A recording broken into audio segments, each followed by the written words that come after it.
Usapang kalusugan sa Health Check Plus. Alamin ang mga payong medikal galing sa mga totoong eksperto. Ang kaalaman ay kapangyarihan. Usapang kalusugan sa Health Check Plus.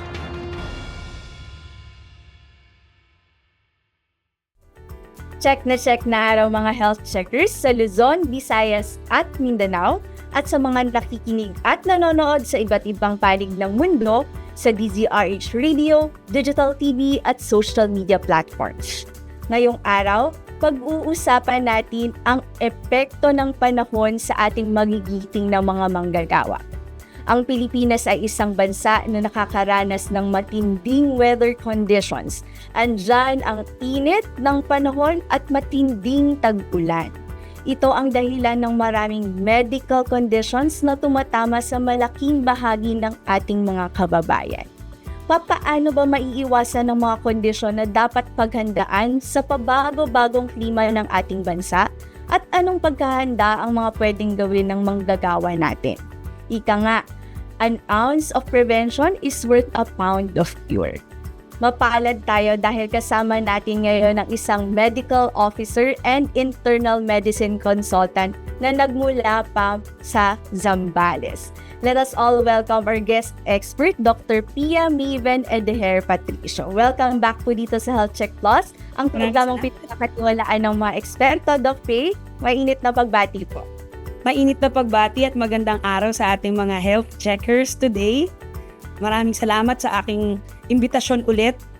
Katulad ng last year, ito na naman po tayo, pag-uusapan na naman natin ang init at kalusugan.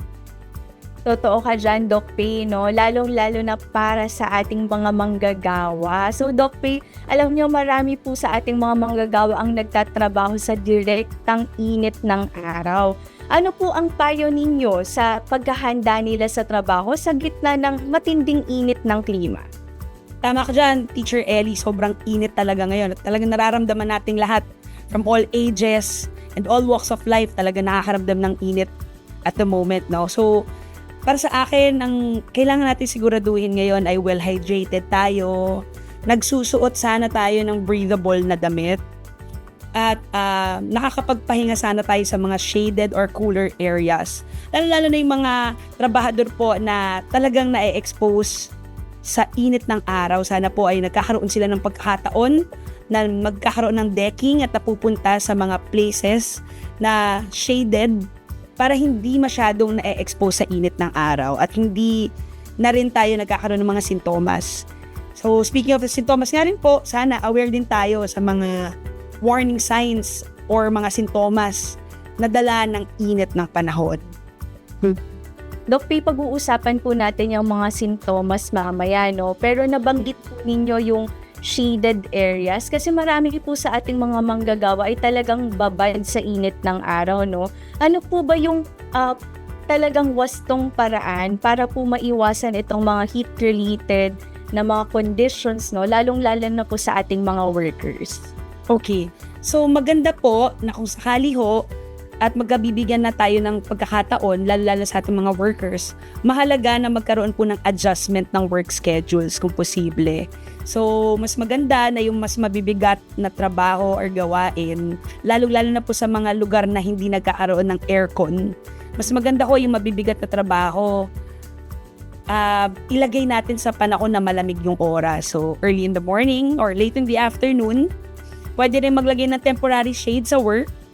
Lalo sa mga work areas po na tirik sa araw, siguraduhin na may regular breaks ang mga manggagawa at enough ventilation na rin sa mga workplaces para maiiwasan natin yung heat-related illnesses.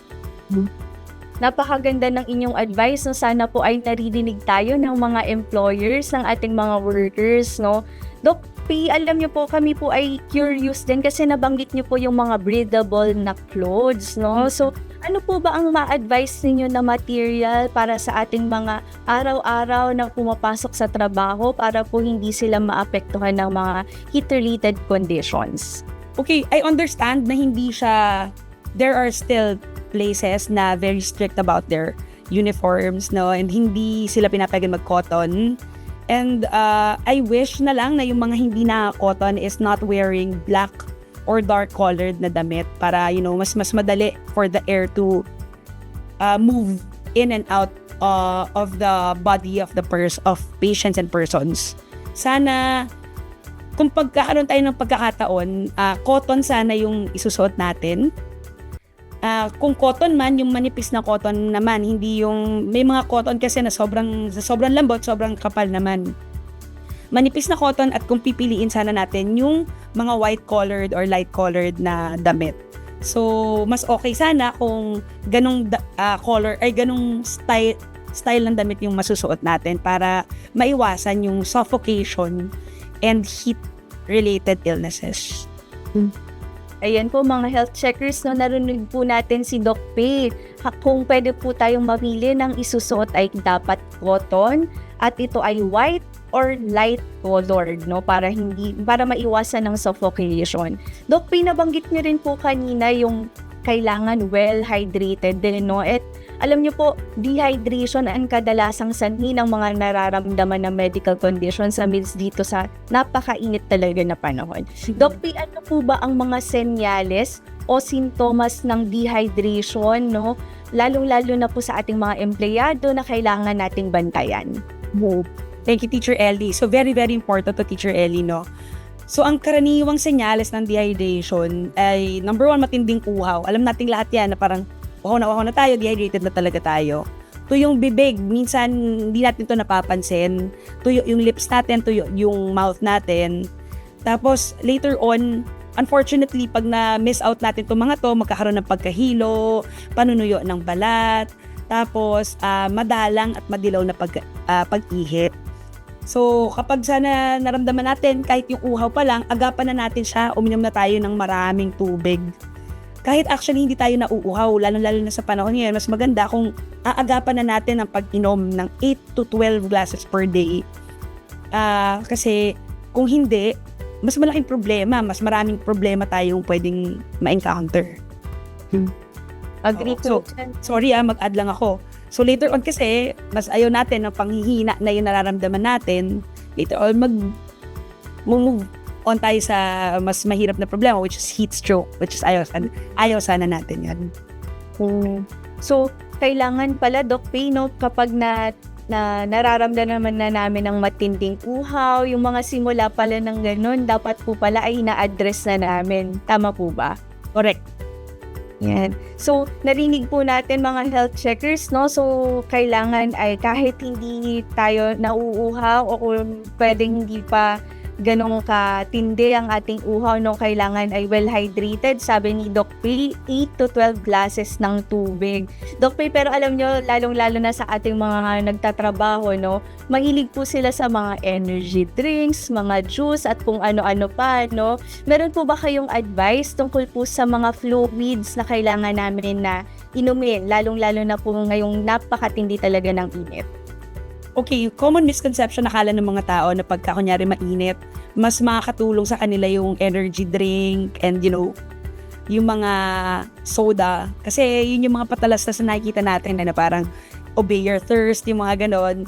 Which is, honestly, it really is a common misconception nakala ng mga tao na okay lang na gawin yun. Pero at this point, ang mapapayo po natin, hindi po sana yun ang ating first line or at all iwasan natin siya at the moment kasi mas concentrated siya at yung iba po may laman pang caffeine.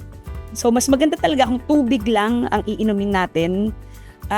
Dadamihan na lang yung inom ng tubig.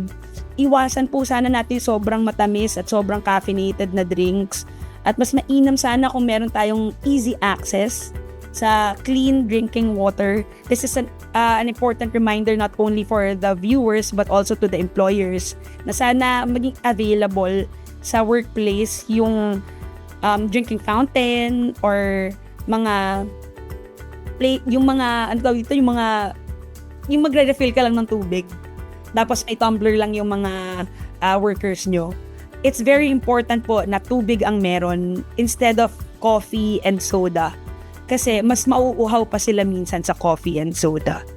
Yun po pala yun, no? Pero maganda pong reminder yan sa ating mga employer, no? Sana mga nakikinig at nanonood dyan na ating mga employer, kailangan ay easy access sa tubig para sa ating mga manggagawa, no? Lalong-lalo na, Doc P, nauso ngayon na merong mga tumbler na nadadala, no? Tama. Ito po ata yung kagandahan nun. Pero alam niyo po, Doc P, aside from sa mga iniinom po namin, meron pa po ba kayong ibang diet tips para sa ating mga manggagawa, no, na makakatulong laban sa init ng panahon? Okay.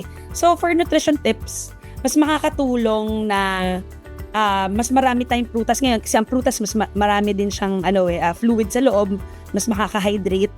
So, may mga prutas na importanteng nakakain natin at this moment po sa mga ganitong panahon. Tulad ng pakwan, melon, pipino, yan yung mga well-hydrated na fruits eh. So, mas okay na ganyan yung kinakain natin, tsaka mga gulay, tsaka yung mga magagaan lang sa tiyan. Tapos, sasamahan pa rin ito ng patuloy na pag-inom ng tubig. Tapos, mas maganda na rin kung iiwasan natin yung mga sobrang alat. Pati yung mga matatabang pagkain kasi pag mas matataba yung pagkain, mas mataas yung fatty acid niya. Tapos yung metabolic heat, pwedeng magpalala ng risk for heat-related illnesses at saka mag-lead to heat exhaustion and heat stroke. Uulitin ko, di ba sabi ko kanina, iwasan ng caffeinated drinks. Mas okay din kung iiwasan natin ng alcohol kasi nakakadagdag din ito ng risk for dehydration.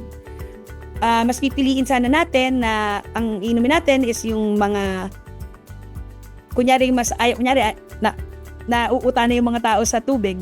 Okay na iinom tayo kunyari fresh buko juice, tubig, okay lang electrolyte rich drinks as long as hindi siya sobrang tamis. Okay lang yon. May mga electrolyte rich drinks kasi tayo na hindi naman ganun katamis. Kasi nakaka-hydrate pa rin sila. Naku, Doc Pay, alam nyo maraming natamaan dyan sa sinabi ninyong pag-inom ng alcohol, no? Lalong-lalo na pagka napakainit, talagang yung iba po ang kanilang coping ay uminom ng talagang malamig na mga alcoholic drinks, no? So, magandang advice po yan para sa ating mga nakikinig at nanonood. Doc P, nababanggit nyo po kanina yung heat stroke, heat stress, heat exhaustion, no? Ano-ano po ba yung mga pagkakaiba nito? Meron po ba kaming dapat nabantayan in terms of sa mga sintomas po ng mga heat-related illnesses na ito? Okay. So, very important na malaman natin yung pinagkaiba nito kasi hindi lang para sa sarili natin, kundi para sa mga workmates din natin, no? So, as a layperson, dapat alam natin basics nito kasi pag napansin natin na, yung kasama ko sa trabaho or naglalakad ka sa street, may nakita kang ganito yung sintomas, importante na ma-address siya para alam natin yung gagawin. Very important yung pinagkakaiba dito, yung heat exhaustion at saka heat stroke. I'm sure may mga nakikita yung mga TikTok videos na parang nag-aangkas or nag-momotor sila, biglang later on, hindi na nila lahatid yung kailangan nila ihatid kasi bigla na lang nagko-collapse sila. Ito yung isa sa mga to, heat stroke yung nangyari sa kanila, ang pwedeng consideration, no? Pero hindi na, I cannot really say na heat stroke talaga yung nangyari dun sa video na yon, pero pwedeng heat stroke talaga yung nangyari sa kanya. So ano yung pinagkaiba nila? Yung heat exhaustion muna tayo. Ito kasi yung mas madali, ito yung mas benign.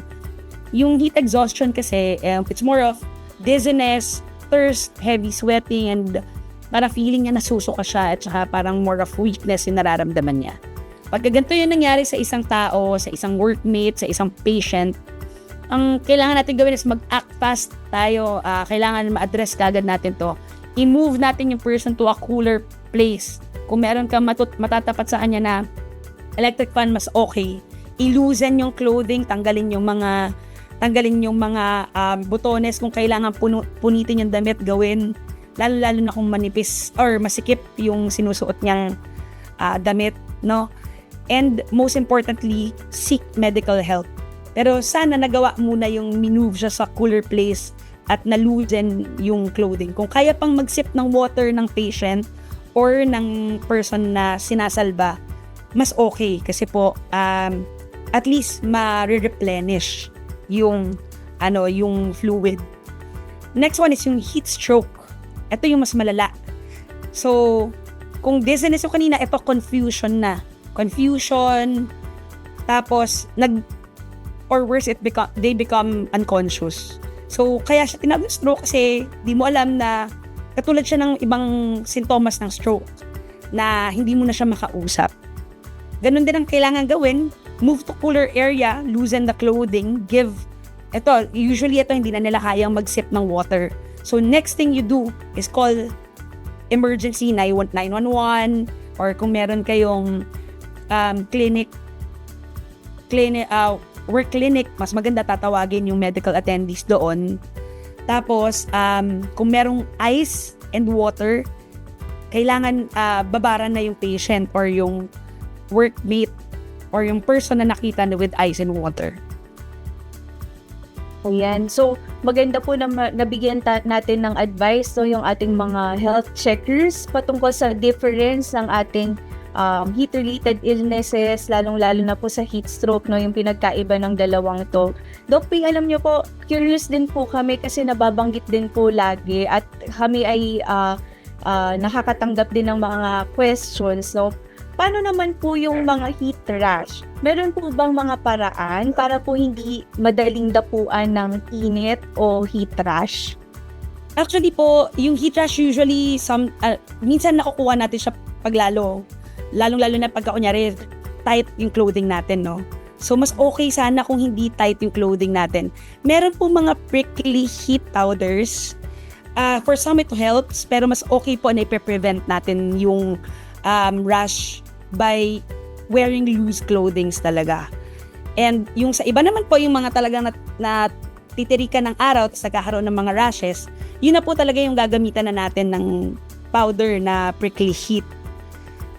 Mas okay pa din, siguro kung kunyari, alam nyo na natututukan kayo ng araw, mas maganda po kung napapasiguro natin na nakakaligo tayo araw-araw, nakakapagbigay tayo ng proper skincare sa sarili natin para maiwasan po natin yung heat rash.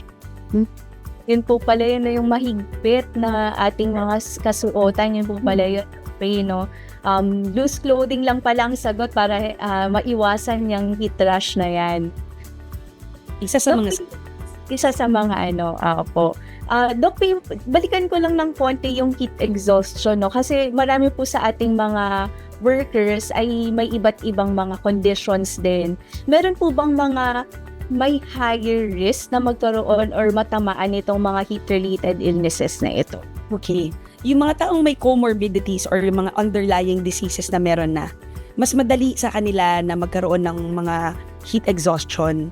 Yung mga may diabetes, may heart illnesses, may immunocompromised state, so yung mga may cancer, HIV, ganon, tsaka yung mga may tuberculosis, mas madali sa kanila dahil mas mababa din ang immune system nila, mas madali sa kanila na magkaroon ng heat exhaustion and other heat-related illnesses. So, for me, kung meron kayong ganon na underlying diseases, okay na mas compliant kayo sa gamot nyo para maiwasan na natin yung other complications na pwede nating makuha from this.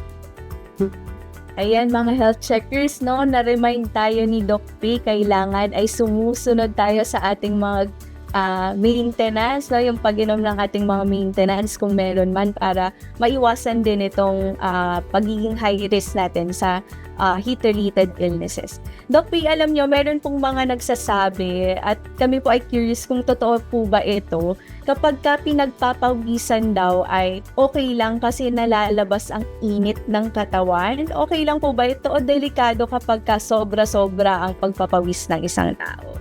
Well, it's true, ma'am, na parang mas okay na nare-release mo yung pawis mo.